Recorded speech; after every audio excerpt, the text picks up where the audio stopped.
Hello, I'm Jenna. Before we dive into today's story, if you enjoy real-life dramas and want to hear more, don't forget to like and subscribe. Now, let's jump right in. Our story unfolds in the vibrant heart of a busy town, where David and I had invested everything into creating not just a house, but our dream home. On a sunny Saturday morning, the kids were scattered across the living room, their laughter filling the air as the aroma of pancakes drifted from the kitchen. "David, could you lend me a hand with the syrup?" I called out while flipping the final pancake. David entered with a warm smile, saying, "Absolutely, love. You've really outdone yourself with breakfast this time." As we gathered around the table, the morning sun bathed the kitchen counter, illuminating the faces of our four wonderful kids. Our home was a true sanctuary, each room reflecting our journey together. From the hand-painted murals in the kids' rooms to the cozy reading nook by the fireplace where David and I often relaxed, every detail was imbued with love and care. Later that day, while the kids were playing outside, my phone rang. It was Samantha, my sister-in-law, and her voice trembled with distress. "Hey Jenna, I'm in a tough spot. After the divorce, we got the house and the kids, and I'm left with nowhere to go." My heart ached for her. Samantha and her children had already endured so much. "I'm so sorry to hear that, Sam. Why don't you and the kids come over tonight? We can talk it through and figure something out." "Thanks, Jenna. I really appreciate it," Samantha said, her voice carrying a hint of hope. That evening, as David and I readied the guest room, I couldn't shake my worry. Samantha's predicament was serious, and while I knew we needed to help, I couldn't ignore the nagging concerns about what this might mean for us. When they arrived, the house buzzed with energy as the kids eagerly greeted their cousins, filling the space with joyful noise and chaos. Samantha, though visibly exhausted, managed a weary smile. "It's so good to see you all. Thank you for having us." "Of course, Sam. Let's sit down after dinner and sort everything out," David said, guiding everyone into the dining room. The meal was filled with light conversation, though the underlying tension was unmistakable. After the kids settled in with a movie, the adults gathered in the living room. Samantha took a deep breath, preparing to share her burdens. "I don't know how to say this, but I need more than just a temporary place to stay. The kids and I need a home," Samantha said, her voice heavy with desperation. Her words lingered in the air, carrying a weight of urgency. David gently squeezed my hand under the blanket, his eyes reflecting concern. We knew our home was a cherished sanctuary, but it was hard to turn away family in need. "We'll find a solution, Sam. For now, you and the kids can stay in the playroom and guest room as long as you need," I said, hoping to offer some solace. Samantha's face fell, her disappointment evident. "I was hoping you might consider something more permanent." David and I exchanged a meaningful look, the weight of Samantha's request settling heavily between us. Our home had been carefully crafted for our children's future, every detail meticulously planned and built with them in mind. "Let's discuss this with everyone and see if there's a way to help without disrupting our plans too much," David suggested, his peacemaking nature evident. Samantha nodded in agreement, though her eyes betrayed her anxiety about the uncertain future. As they departed later that night, the house felt unusually cold, the silence punctuated by the echo of looming decisions. That evening, as David and I lay in bed with the moon casting shadows across the room, we were acutely aware that our lives were on the brink of change. The question lingered: how much were we willing to sacrifice? Our dream, built on years of love and hard work, was at risk, but so was the well-being of family. The upcoming family meeting would be pivotal, potentially tipping the balance in one direction or another. The following Tuesday evening was circled on our calendar, not for a cheerful family event, but for a meeting that felt more like a tribunal. As David and I drove to my mother-in-law Martha's house, the tension in the car was palpable. "No matter what happens tonight, we face it together, right?" David said, giving my hand a reassuring squeeze. "Absolutely," I answered, though I struggled to conceal the tight knot of anxiety in my stomach.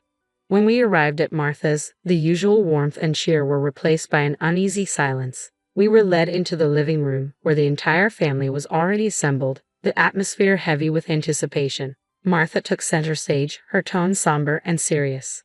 "Thank you all for being here. We're gathered because, as a family, it's important that we support each other during times of crisis." Martha paused, her eyes briefly resting on Samantha, who was sitting with a tissue in hand, her eyes red and swollen. "Samantha and her children are facing the threat of homelessness. and it's only right that those of us who are able should step up. Martha continued, her gaze fixed firmly on David and me.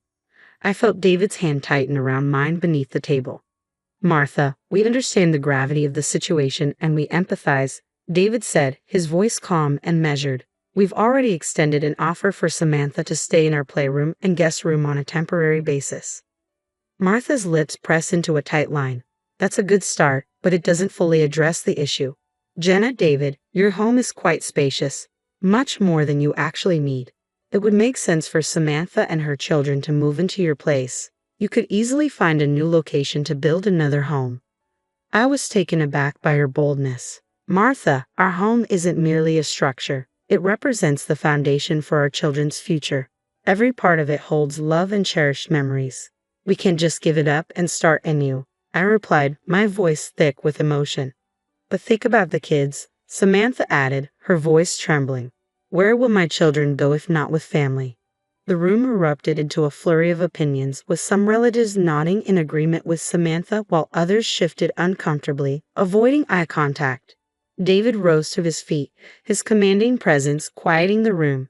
This isn't just about bricks and mortar, it's about our children's stability. We've invested so much into building our home, not just for ourselves, but as a legacy for our kids. We cannot and will not jeopardize their sense of security. Our offer remains. Samantha can stay with us temporarily, but our home is not up for negotiation. Martha's expression hardened with frustration. David, sometimes sacrifices are necessary for the greater good of the family. Offering temporary refuge is our way of making those sacrifices. I firmly stated, asking us to give up our home isn't a sacrifice, it's an imposition. The room's tension reached a boiling point as Martha leaned forward. You're being selfish. Think about your nieces and nephews. David's resolve remained unshaken. Being a good uncle doesn't mean giving away our children's home. We need to find a better solution.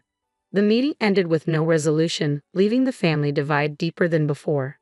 As David and I walked to our car, the weight of the evening's accusations was heavy between us. Yet amidst the tension, we felt a strong sense of pride in our unity and determination.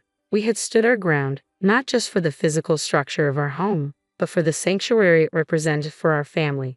As we drove back home, the lights of our house greeted us warmly in the darkness. It was more than just a building. It was a testament to our love and commitment, a home we were determined to protect, no matter the pressure from those who were meant to support us the most. The days after the family meeting were among the toughest we'd ever face. The phone rang incessantly, each call bringing another family member's blame or plea for us to reconsider. Our decision had triggered a wave of tension that spread through the family like wildfire. Text messages accumulated, each one more pleading or accusatory than the last. You're turning your back on family in their time of need, one message read. Another was more direct. How can you be so cold?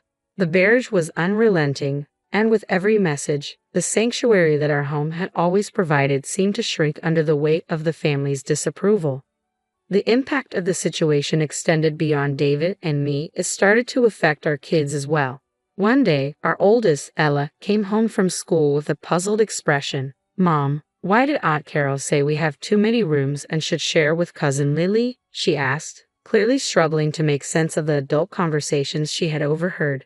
I knelt down and gently took her hands in mine. Sometimes adults think that sharing is the solution to problems, sweetie, but Dad and I believe that it's important for our home to remain stable and safe for you and your siblings, I explained, hoping to shield her from the ongoing family drama. As the days stretched into a week, a call from a friend offered an unexpected ray of hope. Rachel, a fellow PTA member and a real estate agent, had heard about Samantha's predicament through mutual acquaintances. I'm not sure if you're aware, Jenna, but there are several rental homes in your area that Samantha could afford with her child support and alimony. I'd be happy to help her find one, she suggested during a coffee chat one afternoon. The suggestion was a glimmer of hope amidst the chaos. That's really helpful, Rachel. Thank you, I replied, my mind racing. Why hadn't Samantha or Martha considered these alternatives? Were they so focused on our home that they overlooked other viable options? Fueled by this new information, David and I decided to investigate further. A few discreet calls confirmed Rachel's claims. There were indeed suitable rental properties available that would allow Samantha to live independently without displacing anyone. This revelation was a mixed blessing. On one hand, it provided a potential way out of the constant pressure. On the other, it reinforced the suspicion that Martha and Samantha's emotional appeals might have been more about convenience than genuine need.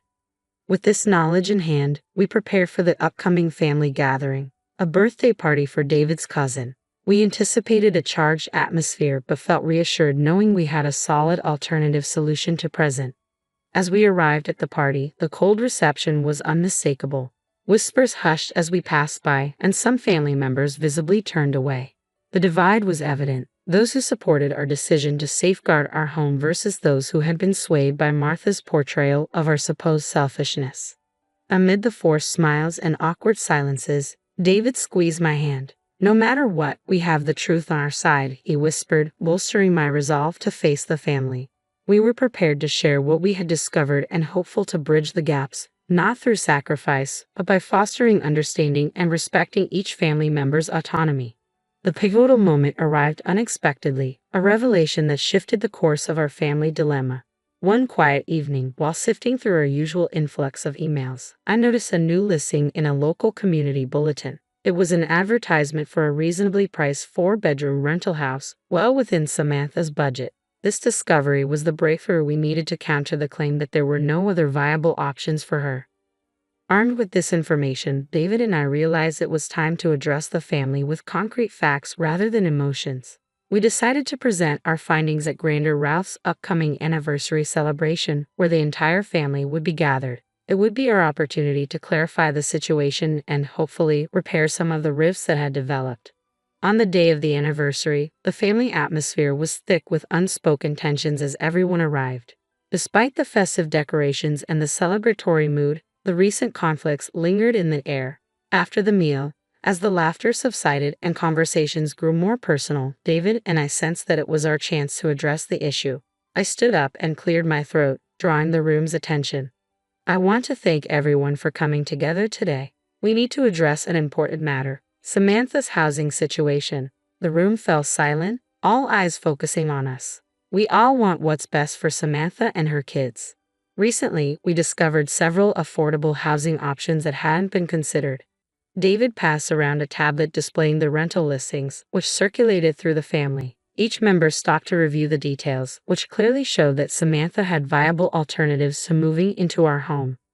"Why wasn't this mentioned earlier?" Uncle Joe asked, directing his question at Samantha, who looked visibly surprised. I didn't know these options were available," Samantha replied, her voice faltering. David took the floor, his tone both firm and empathetic. "It's evident that there are other solutions we haven't fully explored. We need to investigate these options thoroughly." The challenge to the prevailing narrative was clear as family members absorbed the new information. The earlier accusations against us started to lose their impact. I added, "We've been painted as unsympathetic, but that was never our intention. We offered temporary shelter, and now we're presenting a long-term solution that doesn't disrupt our children's lives." Martha, clearly uncomfortable, finally spoke up. "I suppose we may have jumped to conclusions. It's important that we make decisions based on complete information," I responded, aiming to bridge the gap created by earlier demands. The focus of the conversation shifted from blame to finding solutions. Family members began discussing how they could help Samantha move into one of the listed homes. The tension that had clouded the gathering started to dissolve, replaced by a more cooperative atmosphere. As the party came to a close, a sense of collective relief emerged. Apologies and constructive suggestions flowed, particularly from those who had been most critical. Before leaving, Martha approached us with a softer expression. "I'm sorry for the pressure we put on you. It seems there were better options all along." Driving home, David and I felt a profound sense of relief. Our decision not only safeguarded our home, but also helped steer the family towards a more supportive and understanding dynamic. The house, once a battleground, was again a sanctuary. As we tucked our kids into bed that night, the peace we felt was all the sweeter for the trials we had faced. In the weeks following Grandma Ruth's anniversary party, the family dynamic shifted subtly yet significantly. The fallout from the revelation of alternative housing options had cooled the intense demands and sparked a realization among those who had been quickest to judge. Martha, in particular, faced the uncomfortable truth that her actions had been based more on assumptions than on facts. At family gatherings, she often kept to herself or offered conciliatory gestures toward David and me, her discomfort evident. Support came from unexpected places. Aunt Mary and Uncle Joe, who had been quiet throughout the ordeal, reached out to commend David and me for how we managed the situation. "Jenna, you really showed us what it means to stand firm with grace," Aunt Mary said one afternoon. Their newfound support was a welcome relief, soothing some of the wounds left by the conflict. Meanwhile, Samantha found a suitable home from the listings Rachel had provided and moved in with her children soon after. The community rallied around her, helping her settle in and transforming what could have been a lingering issue into a powerful example of communal support and cooperation. At home, the sense of peace was almost tangible.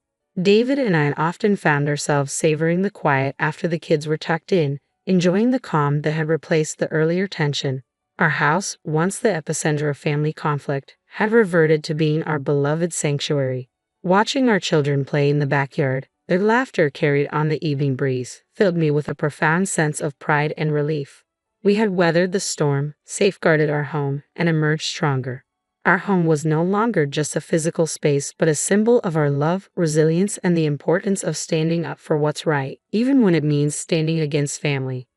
Now that our story has come to a close, I'd love to hear from you. Would you have made the same choices if you were in our shoes? Share your thoughts in the comments below, and don't forget to like and subscribe for more content.